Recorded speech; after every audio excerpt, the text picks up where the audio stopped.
नमस्कार मित्रांनो, सनातन हिंदू धर्मात तुळशीच्या रोपाला साक्षात पावित्र्य आणि साक्षात लक्ष्मीचे रूप मानले जाते. पण रोज संध्याकाळी तुळशीजवळ केवळ एक दिवा लावल्याने आपल्या आयुष्यात नक्की काय चमत्कार घडतो, यामागे कोणते मोठे रहस्य दडलेले आहे? आज आपण साक्षात भगवान श्रीकृष्णांनी देवी सत्यभामेला सांगितलेली एक अत्यंत गूढ, प्राचीन आणि अंगावर शहारे आणणारी कथा जाणून घेणार आहोत. ही कथा ऐकून तुम्हीही थक्क व्हाल. पुढे जाण्यापूर्वी जर तुम्हालाही तुळशी मातेचा अखंड आशीर्वाद प्राप्त करायचा असेल तर ख्या भक्तीने व्हिडिओला लगेच लाईक करा, कमेंटमध्ये जय तुळशी माता नक्की लिहा आणि अशाच नवनवीन कथांसाठी आपल्या चॅनेलला सबस्क्राईब करायला विसरू नका. चला तर मग या दिव्य कथेचा प्रारंभ करूया. मित्रांनो, सनातन हिंदू धर्मात तुळशीच्या रोपाला सर्वात जास्त महत्त्व आहे. याची सर्वात आधी पूजा भगवान विष्णूंनी केली होती.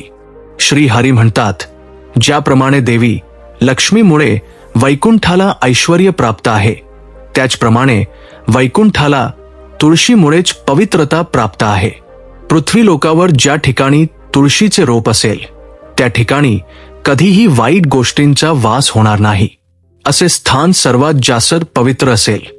याच कारणामुळे आपण आपल्या घरात तुळशीचे रोप अवश्य लावले पाहिजे. तुळशीजवळ दिवा लावल्याने काय होते? चला, भगवान श्रीकृष्णांनी देवी सत्यभामेला सांगितलेल्या या प्राचीन महान कथेच्या माध्यमातून जाणून घेऊया. पुढे जाण्यापूर्वी जर तुम्हाला तुळशी मातेची कृपा हवी असेल तर ख्या मनाने एक लाईक करा, कमेंटमध्ये जय तुलसी माता लिहा आणि चॅनलला सबस्क्राईब करायला विसरू नका. चला सुरू करूया. मित्रांनो, एकदा देवी सत्यभामा भगवान श्रीकृष्णाजवळ येऊन त्यांना विचारू लागल्या, हे स्वामी, तुम्ही मला तुळशीच्या रोपाला पाणी देण्याचे महात्म्य सांगितले आहे, पण तुळशीजवळ दिवा लावण्याचे काय महात्म्य आहे? रोज संध्याकाळी तुळशीजवळ दिवा का लावला जातो?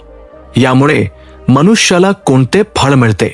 तुळशीजवळ दिवा लावण्याची पद्धत काय आहे आणि दिवा लावताना कोणत्या मंत्राचा जप करावा? कृपया मला सविस्तर सांगा. भगवान श्रीकृष्ण म्हणतात, हे देवी, आज तू संपूर्ण जगाच्या कल्याणाच्या भावनेने खूप चांगला प्रश्न विचारला आहेस.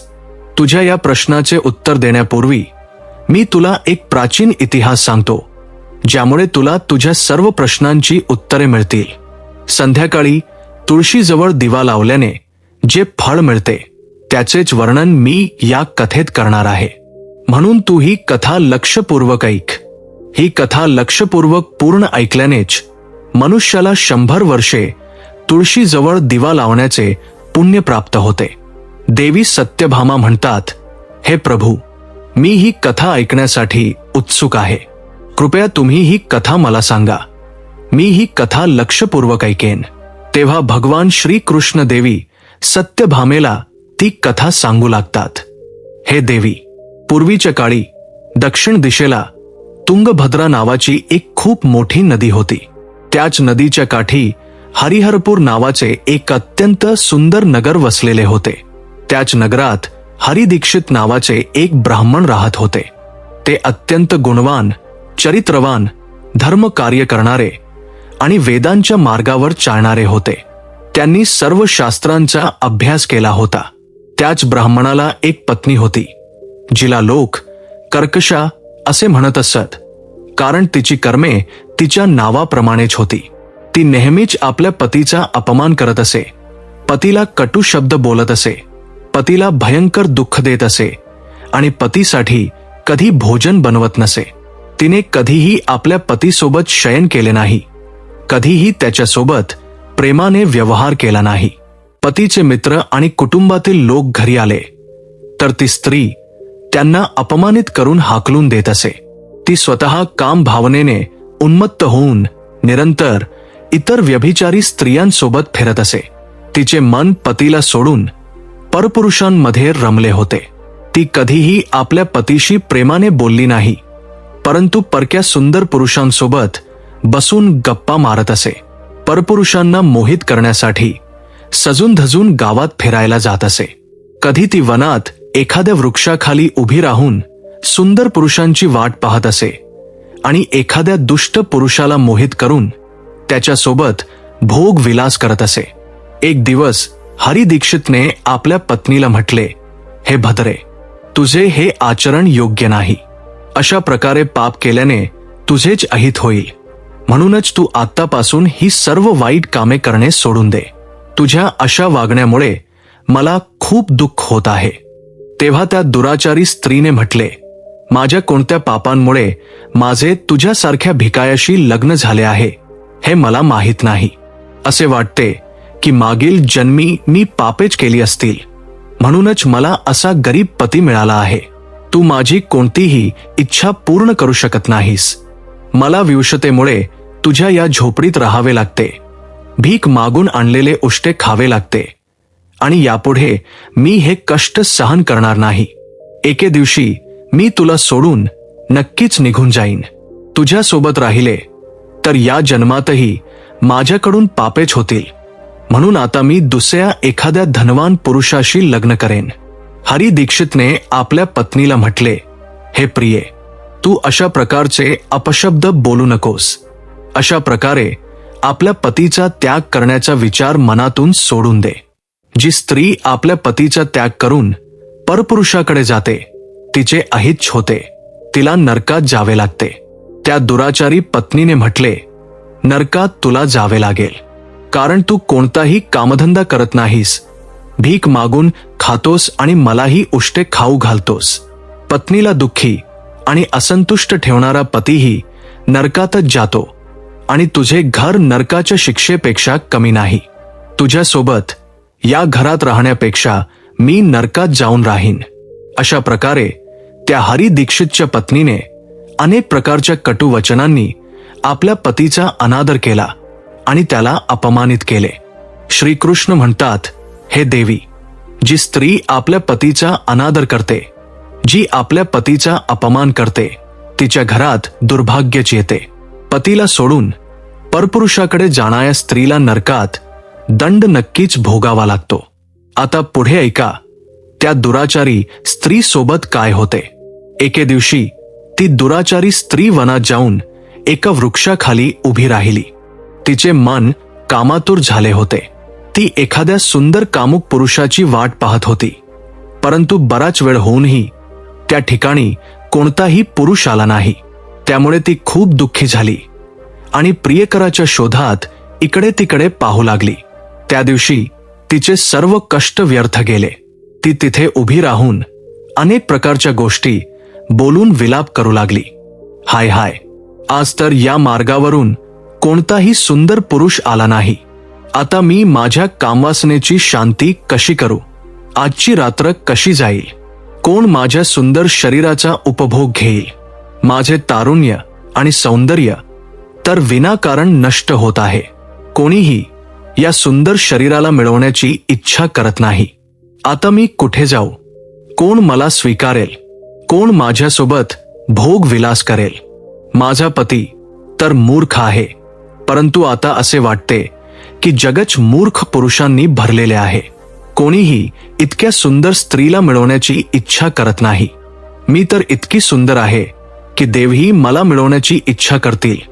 पण हे जग तर पापी आणि क्षुद्र पुरुषांनी भरलेले आहे, जे माझ्यासारख्या अप्सरेसारख्या सुंदर स्त्रीकडे दुर्लक्ष करत आहेत. हे देवा, जर एखादा सुंदर, बलवान आणि पराक्रमी पुरुष असेल तर त्याला माझ्याकडे पाठवा. जरी तो मला खाऊन टाकेल तरीही मी आनंदाने त्याला मिठी मारेन. भगवान श्रीकृष्ण म्हणतात, हे देवी, अशा प्रकारे ती स्त्री मोठ्याने विलाप करू लागली. त्याच जंगलात एक भयानक वाघ राहत होता. त्या पापी स्त्रीचा आवाज ऐकून तो जागा झाला आणि उडी मारून त्या स्त्रीला खाण्यासाठी तिच्या जवळ आला. त्या वाघाचे नाव धोंस होते. धोंसचे रूप अत्यंत भयानक होते. त्याचे शरीर काळ्या आणि नारंगी पट्ट्यांनी युक्त होते, जे जंगलाच्या छायेत मिसळून जात होते. त्याचे डोळे निखायासारखे लाल होते, जे अंधारातही चमकत होते. त्याच्या जबड्यातून लांब तीक्ष्ण दात बाहेर आलेले होते, जे कोणत्याही जीवाला फाडण्यासाठी पुरेसे होते. त्याची खोल गर्जना संपूर्ण वनात घुमत होती, ज्यामुळे आसपासचे जीव थरथर कापत होते. धोम्सची लांब मजबूत शेपूट त्याच्या ताकदीचे प्रतीक होती. तो आपल्या मांसल बलिष्ठ पायांनी जंगलात वेगाने धावू शकत होता. धोम्सचे संपूर्ण शरीर शक्तिशाली स्नायूंनी भरलेले होते, ज्यामुळे तो एकाच झटक्यात आपल्या शिकारीला खाली पाडू शकत होता. त्याच्या नाकातून वारंवार गरम श्वास बाहेर पडत होते, जणू काही तो प्रत्येक क्षणी आपल्या पुढील शिकारीच्या शोधात होता. धोम्सचे एकमेव लक्ष्य त्या पापी आणि दुराचारी लोकांना खाणे होते, ज्यांना त्याच्या नियतीने त्याला सोपवले होते. त्या भयंकर वाघाला आपल्या समोर उभे पाहून त्या स्त्रीला घाम फुटू लागला. ती भयाने थरथर कापू लागली. ती स्त्री काही करणार, तोच त्या वाघाने आपल्या पंजाने तिला जखमी केले आणि ती स्त्री जमिनीवर कोसळली. जमिनीवर पडताच ती स्त्री ओरडत म्हणाली, "अरे वाघा, तू कशासाठी इथे आला आहेस? मला का मारत आहेस? मी इथे माझ्या प्रियकराला शोधत होते. तू मला सोडून दे. मला खाऊन तुला काय मिळणार?" त्या स्त्रीचे हे बोल ऐकून तो भयानक वाघ क्षणभर थांबला आणि हसत म्हणाला, "हे दुष्टे, आज विधात्याने तुला माझा घास म्हणून नेमले आहे. तुझ्यासारख्या पापी स्त्रियांचे भक्षण करणे हेच माझे काम आहे. तेव्हाच मला या शरीरातून मुक्ती मिळेल." ती स्त्री म्हणाली, "हे वाघा, तू कोण आहेस ते मला खरे खरे सांग. तुला कोणत्या कारणामुळे वाघ व्हावे लागले आणि तू माझ्यासारख्या स्त्रियांचे भक्षण का करतोस? आधी मला सर्व गोष्ट सांग आणि मग माझे भक्षण कर." मग धोंस नावाचा तो वाघ म्हणाला, "हे पापिनी, मी तुला माझ्या पूर्वजन्माची कथा सांगतो की कोणत्या कारणामुळे मला वाघ व्हावे लागले. पूर्वी दक्षिण देशात अमलापहा नावाची एक पवित्र नदी वाहत होती. त्याच नदीच्या काठी मुनिपर्णा नावाचे एक नगर वसलेले होते. हे नगर आपल्या सुंदर मंदिरांसाठी, शांत वातावरणासाठी आणि धार्मिक विधींसाठी प्रसिद्ध होते. तेथे एका ब्राह्मणाचे कुटुंब राहत होते. मी त्या कुटुंबात जन्माला आलो होतो. माझे नाव वेदानंद होते. माझे वडील एक आदर्श ब्राह्मण होते, जे यज्ञ, हवन आणि धार्मिक विधींचे पालन करत होते. त्या वाघाने पुढे म्हटले, "हे स्त्री, मी माझ्या किशोरवयात वेदांचा अभ्यास केला आणि यज्ञ इत्यादी धार्मिक कार्यांमध्ये पारंगत झालो. पण जसाजसा मी मोठा झालो, माझ्या मनात धनाची लालसा वाढत गेली. मी अनेक यज्ञांचे आयोजन केले, पण ते यज्ञ धार्मिक उद्देशाने नसून धन जमा करण्यासाठी होते. मी त्या पापी लोकांसाठीही यज्ञ करत होतो, जे धर्मापासून दूर होते आणि त्यांच्या घरी भोजन करत होतो. मी धनाच्या लोभात त्यांच्या अनैतिक कार्यांना समर्थनही दिले. धर्माच्या मार्गापासून भटकत ज्या वस्तूंचे दान ब्राह्मणाने घेऊ नयेत, त्यांचाही मी स्वीकार केला. माझे मन इतके लोभी झाले होते की मी कर्जाच्या बहाण्याने इतरांकडून धन घेत असे आणि मग ते कधीच परत करत नसे. मी अनेक प्रकारचे कपट केले आणि अशा प्रकारे पाप करत अनेक वर्षे निघून गेली. वेळेनुसार माझे शरीर कमजोर झाले, केस पांढरे झाले, डोळे अंधुक झाले आणि तोंडातील दात पडले. परंतु पैशाचा लोभ अजूनही माझ्या मनातून गेला नाही आणि मी पाप करत राहिलो. त्या वाघाने आपल्या धगधगत्या स्वरात पुढे म्हटले, "एक दिवस पैशाच्या लालसेपोटी मी पुन्हा नदीच्या काठी गेलो. तिथे मी इतर धूर्त ब्राह्मणांसोबत मिळून लोकांना फसवले. आम्ही सर्वांनी खोट्या मंत्रांचा उच्चार केला आणि विधी विधानांशिवाय देवी देवतांची पूजा केली. याचा उद्देश केवळ अधिकाधिक धन दानात मिळवणे हा होता. आम्ही लोकांना धर्माच्या नावाखाली फसवले. त्या दिवशी मी खूप धन जमा केले, पण त्याच वेळी माझ्यासोबत एक भयानक घटना घडली. मी त्याच दिवशी नदीच्या काठी बसलो होतो, तेव्हा एक आजारी आणि भटकणारा कुत्रा माझ्या जवळ आला. मी त्याला हाकलून दिले, पण तो रागाने माझ्या पायाला चावला. मी बेशुद्ध होऊन तिथेच पडलो आणि त्याच क्षणी माझे प्राण गेले. माझ्या मृत्यूनंतर यमाचे 2 दूत प्रकट झाले. ते काळे आणि भयानक रूपाचे होते आणि त्यांच्या हातात साखळ्या होत्या. त्यांनी मला पकडले आणि यमपुरीकडे घेऊन गेले. यमपुरीमध्ये मला यमराजासमोर उभे केले गेले. यमराजाने आपल्या दिव्य सिंहासनावरून चित्रगुप्ताला आदेश दिला की त्यांनी माझ्या कर्मांचा लेखाजोखा सादर करावा. चित्रगुप्ताने मोठ्या गंभीर स्वरात म्हटले, हे धर्मराज, हा ब्राह्मण ज्याचे नाव वेदानंद होते, याने आपल्या जीवनात घोर पाप केले आहेत. याने धर्माच्या नावाखाली लोकांना फसवले, खोट्या मंत्रांचा उच्चार करून यज्ञ केले आणि देवाचा अपमान केला. हा पैशाच्या लालसेपोटी धर्मापासून दूर गेला. याने कधीही धर्माचे पालन केले नाही, म्हणूनच हा पापी ब्राह्मण नरकात जाण्यास योग्य आहे. मग यमराजाने आपल्या दूतांना आज्ञा दिली, या पापीला नरकाच्या अग्नीत टाका. तो तिथे जाऊन आपल्या कर्मांचे फळ भोगेल. यानंतर मला नरकाच्या भयंकर अग्नीत टाकण्यात आले. अनेक वर्षे मी तेथील यातना सहन केल्या. माझ्या आत्म्याला भयंकर वेदना सहन कराव्या लागल्या. अनेक वर्षांच्या शिक्षेनंतर माझ्या पापांमुळे मला वाघाचे शरीर मिळाले आणि मी या दुर्गम वनात राहू लागलो. ध्वंसने आपली कथा संपवताना सांगितले, माझ्या पूर्वजन्मातील पापांचे प्रायश्चित्त करत मी संकल्प केला की मी कधीही महात्मा, साधू पुरुष किंवा सती स्त्रियांचे भक्षण करणार नाही. मी फक्त त्या पापी, दुराचारी आणि कुलटा स्त्रियांचेच भक्षण करतो ज्यांनी आपल्या जीवनात अधर्माच्या मार्गावर चालून इतरांना दुःख दिले आहे. मला विश्वास आहे की असे केल्याने मला माझ्या पापांपासून मुक्ती मिळेल आणि मी या शरीरातून लवकरच मुक्त होईन. श्रीकृष्ण म्हणतात, हे देवी, अशा प्रकारे त्या वाघाने आपल्या पूर्वजन्माचे वृत्तांत सांगितले आणि त्या स्त्रीला म्हणाला, हे पापिनी, तुझ्या आचरणावरून तू कुलटा दिसतेस. आपल्या पतीला सोडून तू या वनात इतर पुरुषांसोबत भोग विलास करण्यासाठी आली आहेस, म्हणून आज तू माझा घास नक्कीच बनशील. इतके बोलून त्या वाघाने आपल्या तीक्ष्ण नखांनी त्या पापी स्त्रीला मारून खाल्ले आणि मग तो वाघ त्या ठिकाणाहून निघून गेला. त्या स्त्रीच्या मृत्यूनंतर त्या ठिकाणी यमाचे 2 दूत प्रकट झाले आणि त्या पापीनी स्त्रीला उचलून संयमनी पुरीमध्ये घेऊन गेले. तिथे तिला यमराजासमोर उभे करण्यात आले. मग चित्रगुप्ताने त्या स्त्रीचा लेखाजोखा काढत यमराजांना सांगितले, हे धर्मराज, ही स्त्री तर अत्यंत पापिनी आहे. हिने घोर पाप केले आहेत. हिने व्यभिचार केला आहे. हिने आपल्या पतीची कधी सेवा केली नाही. आपल्या पतीला विसरून परपुरुषांसोबत भोग विलास करत असे. तिची पापे ऐकून यमराज अत्यंत क्रोधित झाले आणि त्यांनी त्या स्त्रीला अग्नीने भरलेल्या कुंडात टाकण्याचा आदेश दिला.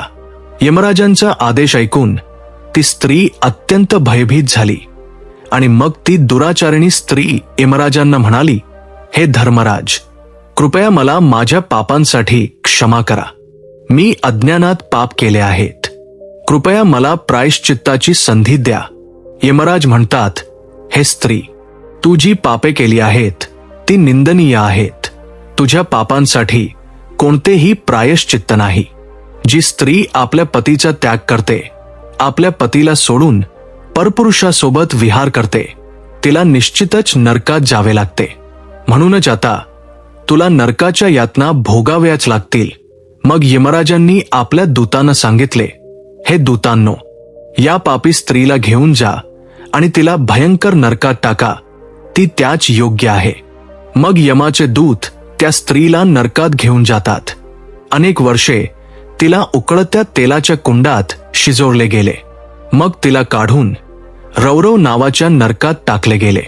अशा प्रकारे तिला अनेक वर्षे वेगवेगळ्या नरकात टाकले गेले. नरकात कष्ट भोगल्यानंतर ती महापापी स्त्री पुन्हा मृत्यूलोकात येऊन चांडाळ म्हणून जन्माला आली. चांडाळाच्या घरात जन्म घेऊन ती पुन्हा अनेक पापे करू लागली, व्यभिचार करू लागली, अनेक पापी पुरुषांसोबत विहार करू लागली. मग काही काळानंतर पूर्वजन्मीच्या पापांमुळे तिला कुष्ठरोग झाला आणि ती भयानक वेदना सहन करू लागली. तिचे अंग जळू लागले. तिच्या डोळ्यात वेदना होऊ लागल्या. हे दुःख सहन करत ती दिवस घालवू लागली. मग एक दिवस ती तीर्थात स्नान करण्याच्या उद्देशाने अनंतपूरला गेली. तिथे ती एका आश्रमाबाहेर राहू लागली. त्या आश्रमात एक तुळशीचे रोप होते. इतर स्त्रियांना तिथे तुळशीजवळ दिवा लावताना पाहून त्या पापी स्त्रीला मोठे आश्चर्य वाटले.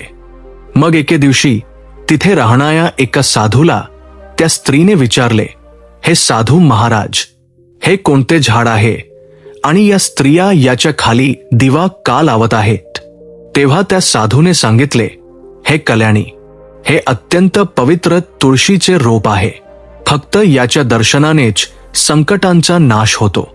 या तुळशीला पाणी दिल्याने देवी देवतांची कृपा प्राप्त होते आणि या पवित्र रोपाजवळ दिवा लावल्याने सर्व पापांचा नाश होतो.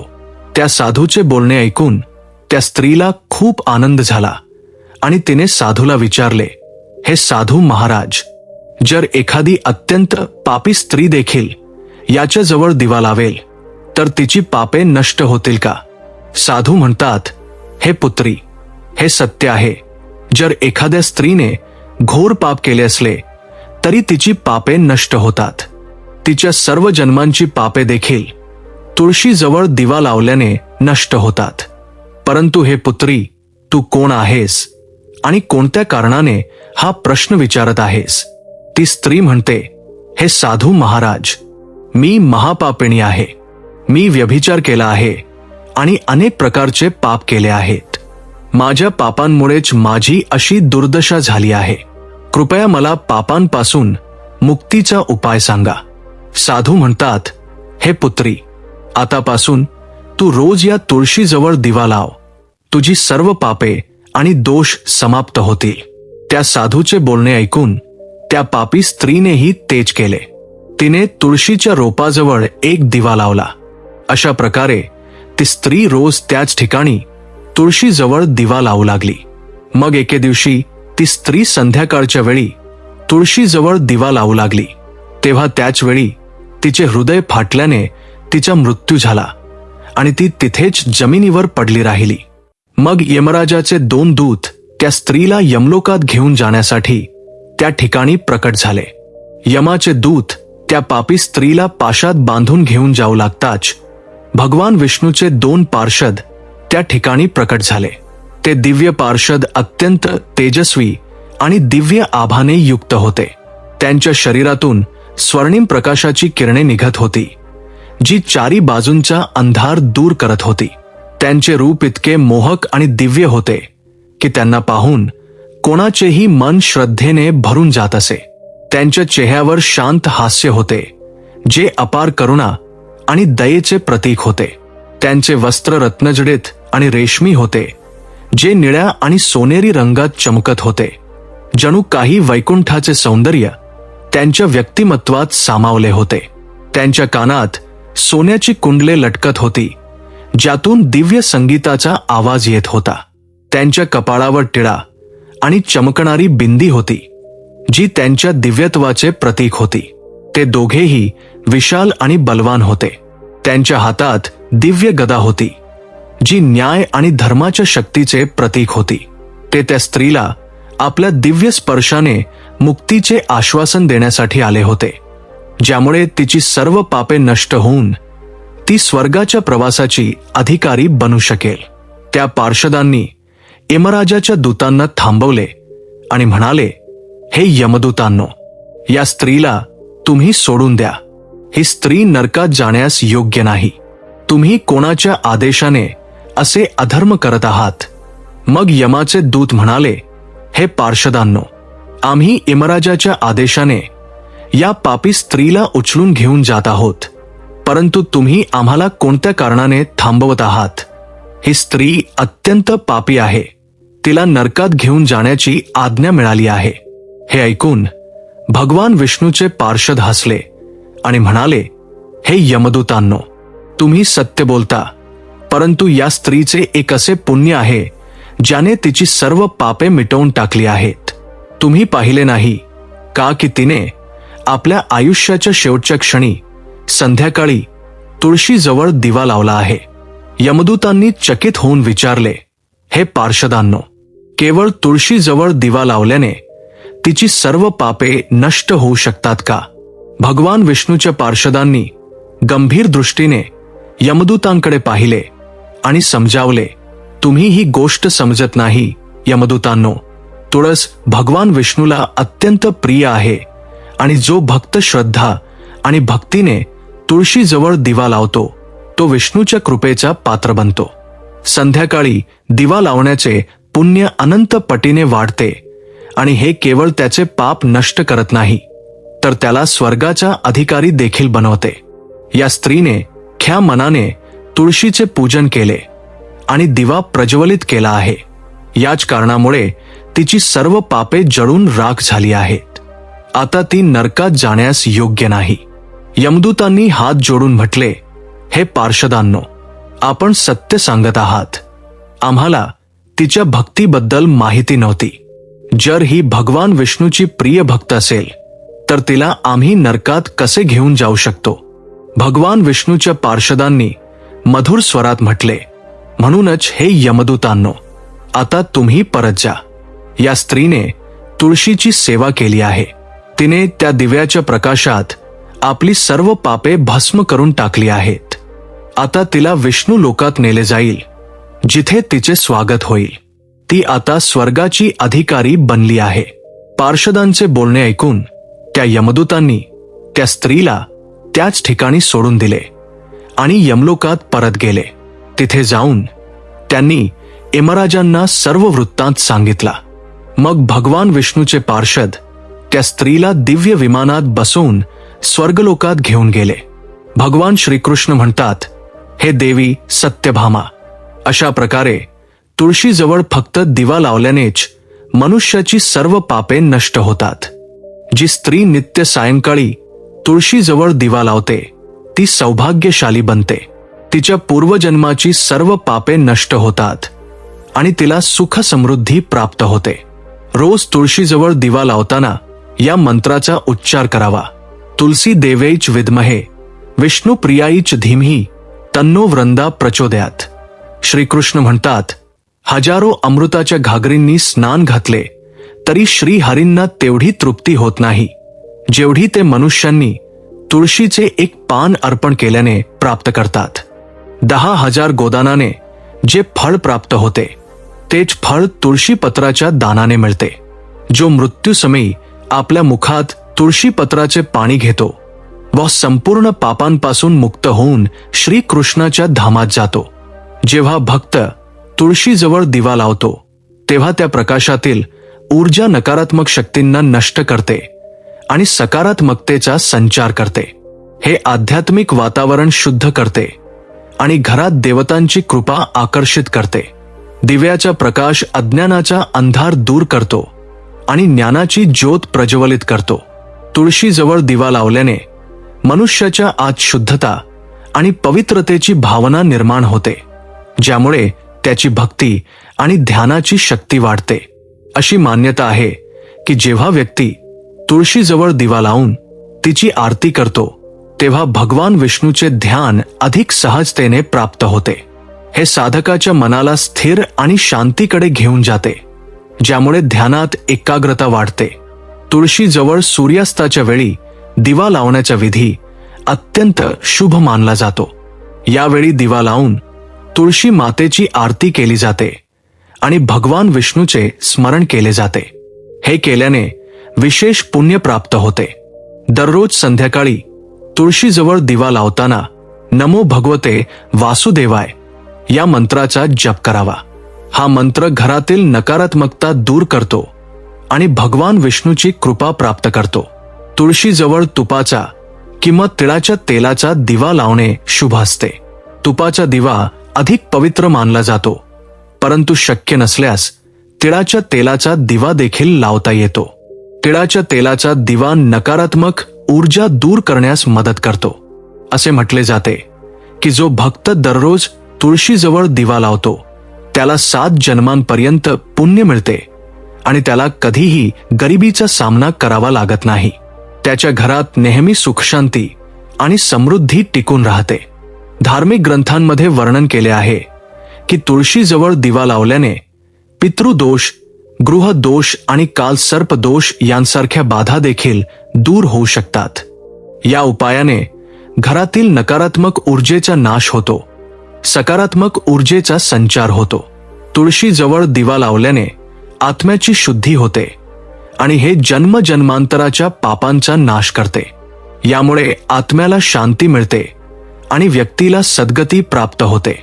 असेही म्हटले जाते की जर एखादी व्यक्ती जीवनाच्या शेवटच्या दिवसांमध्ये तुळशीजवळ दिवा लावून देवाचे स्मरण करते तर त्याला मृत्यूनंतर यमदूतांचे भय राहत नाही आणि त्याला थेट देवाच्या धामात स्थान मिळते. तुळशीजवळ दिवा लावल्याने देवी लक्ष्मीचा आशीर्वाद मिळतो, ज्यामुळे व्यक्तीच्या जीवनात कधीही आर्थिक संकट येत नाही आणि नेहमी समृद्धीचा वास राहतो. तर मित्रांनो, अशा प्रकारे भगवान श्रीकृष्णाने तुळशीच्या रोपाजवळ दिवा लावण्याचे महत्त्व सांगितले आहे. तुम्हाला ही कथा कशी वाटली? कृपया कमेंट करून नक्की सांगा. माहिती आवडल्यास व्हिडिओला लाईक नक्की करा. कमेंटमध्ये जय श्री कृष्ण आणि जय मा तुलसी नक्की लिहा. तर मित्रांनो, अशा प्रकारे साक्षात भगवान श्रीकृष्णांनी तुळशीजवळ दिवा लावण्याचे महान फळ आणि महत्त्व स्पष्ट केले आहे. एका छोट्याशा दिव्याच्या प्रकाशातही माणसाची सर्व पापे भस्म करण्याची आणि साक्षात वैकुंठ मिळवून देण्याची ताकद असते, हे या कथेवरून आपल्याला समजते. आजपासून तुम्हीही तुमच्या घरातील तुळशीजवळ श्रद्धेने दिवा लावायला नक्की सुरुवात करा. तुम्हाला ही पौराणिक आणि ज्ञानवर्धक कथा कशी वाटली हे आम्हाला कमेंट करून नक्की कळवा. जर हा व्हिडिओ तुमच्या हृदयाला भिडला असेल तर व्हिडिओला नक्की लाईक करा आणि तुमच्या मित्रपरिवारासोबत शेअर करा. जाता जाता कमेंट बॉक्समध्ये जय श्री कृष्ण आणि जय तुळशी माता आवर्जून लिहा. पुन्हा भेटूया अशाच एका नव्या आध्यात्मिक प्रवासात. तोपर्यंत धन्यवाद आणि जय हिंद.